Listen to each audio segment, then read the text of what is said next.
A Igreja Batista da Graça de Sião ficava na velha Estrada Federal, cerca de 2,5 km além de Perdido.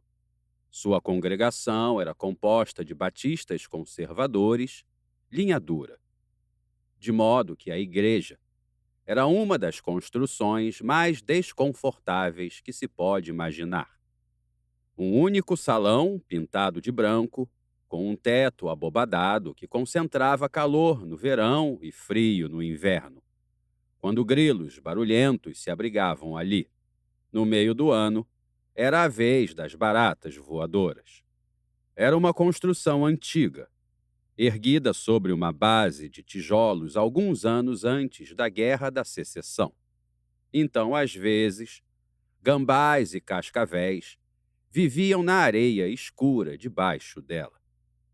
Os membros da Congregação Batista de Perdido eram conhecidos por três coisas: seus bancos, que eram muito duros, seus sermões, que eram muito longos, e sua pastora, uma mulher minúscula, de cabelos pretos e risada estridente, chamada Annie Bell Driver. Às vezes, as pessoas aturavam os bancos sem encosto e os sermões de 3 horas só pela novidade de ouvir uma mulher se apresentar diante da igreja, em um púlpito, para falar sobre pecado, condenação e a ira de Deus. Annie Bell tinha um marido insignificante, 3 filhos homens insignificantes e uma menina chamada Ruthie, que seria exatamente como a mãe ao crescer. Quando as águas dos rios começaram a subir, Annie Bell abriu as portas da igreja para acolher qualquer pessoa que precisasse abandonar seu lar. Por acaso, os primeiros a fazer isso naquela parte da cidade foram as 3 famílias mais ricas de Perdido: os Caskes, os Turks e os de Bordenaves. Eram donas das 3 madeireiras da cidade, sendo que a indústria da madeira era a única de Perdido. Portanto, quando as águas vermelhas e lamacentas do Rio Perdido inundaram seus quintais, as 3 famílias buscaram as carroças e as mulas de suas fábricas, as estacionaram diante dos alpendres de suas belas casas e as encheram de baús, barris e caixas de comida, roupas e artigos de valor. O que não pôde ser levado foi carregado para os andares superiores das casas. Somente os móveis mais pesados continuaram nos andares de baixo, pois se acreditava que essas mobílias conseguiriam sobreviver à elevação do nível da água. Cobertas de lona, as carroças foram conduzidas pela floresta até a igreja. As famílias vieram em seguida, em seus automóveis, enquanto os criados vieram a pé. Apesar das lonas e das capotas que cobriam os carros, dos guarda-chuvas e dos jornais que os criados seguravam sobre as cabeças, e da abóbada espessa formada pelo próprio pinheiral, tudo e todos chegaram encharcados. Os bancos foram afastados do caminho e colchões foram trazidos e dispostos no chão da igreja.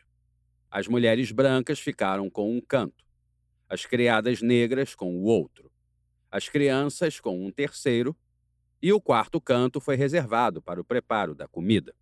Esse refúgio foi pensado apenas para mulheres e crianças. Todos os homens continuaram na cidade, salvando o que podiam nas madeireiras, ajudando os comerciantes a subirem as mercadorias das prateleiras inferiores para as mais altas, removendo os doentes e convencendo os relutantes a seguirem para áreas mais elevadas. Por fim, quando a cidade foi abandonada às águas, os homens e criados das famílias Caskey, Turk e de Bordenave dormiram na casa dos Drivers, que ficava a menos de 100 metros da igreja. As crianças encaravam toda aquela comoção como uma aventura. Os criados a encaravam como mais trabalho, e bem menos agradável do que o habitual. As esposas, mães e filhas ricas dos donos das fábricas não diziam nada sobre as dificuldades e o incômodo. Não lamentavam a perda de suas casas e de seus pertences. Sorriam para as crianças, os criados e umas para as outras, além de paparicarem a pequena Ruthie Driver. Havia 5 dias que a Igreja da Graça de Sião era seu lar. Na manhã do domingo de Páscoa, Mary Love Caskey e sua filha, Sister, estavam com Annie Bell Driver no canto da igreja. Eram as únicas acordadas no salão amplo.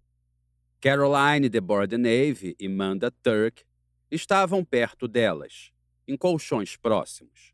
Ambas roncavam baixinho, viradas uma para a outra. As criadas estavam deitadas com suas crianças no lado oposto, remexendo-se de vez em quando, balbuciando algo em seus sonhos sobre a enchente e os mocassins d'água, ou então erguendo a cabeça e olhando confusas ao redor, antes de voltarem a dormir. Vá lá fora, sussurrou Mary Love para Sister.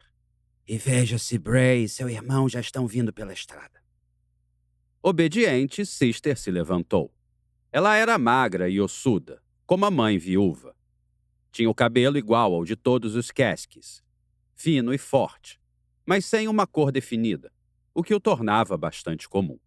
Embora ela tivesse apenas 27 anos, todas as mulheres de Perdido, fossem brancas ou negras, ricas ou pobres, sabiam que Sister Caskey jamais se casaria ou sairia de casa.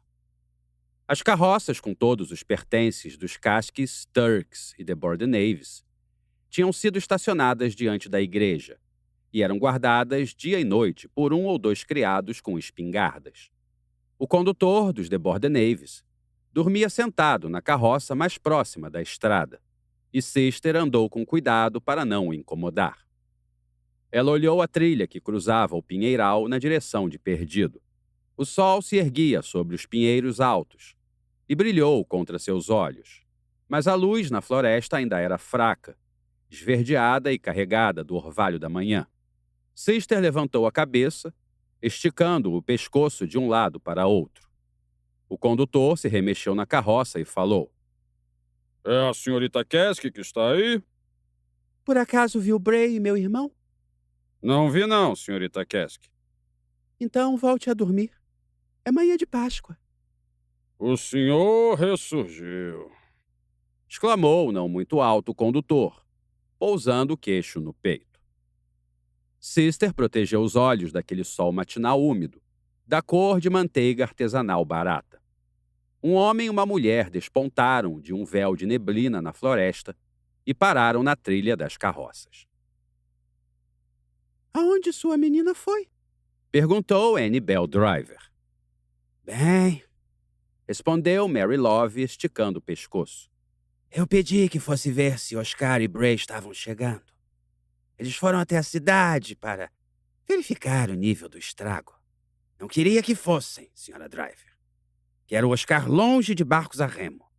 Desde pequeno ele sempre gostou de correr os dedos pela água, sem pensar no que fazia. Aquelas águas estão cheias de cobras e sanguessugas, garanto. Então pedi para Bray tomar conta dele. Mas ele nunca presta atenção.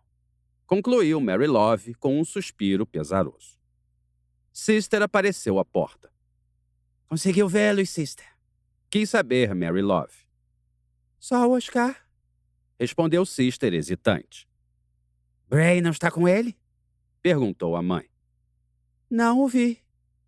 Vou agora mesmo falar com Oscar, disse Mary Love ao se levantar. Mamãe, chamou Sister. Tem alguém com ele? Quem? Uma mulher.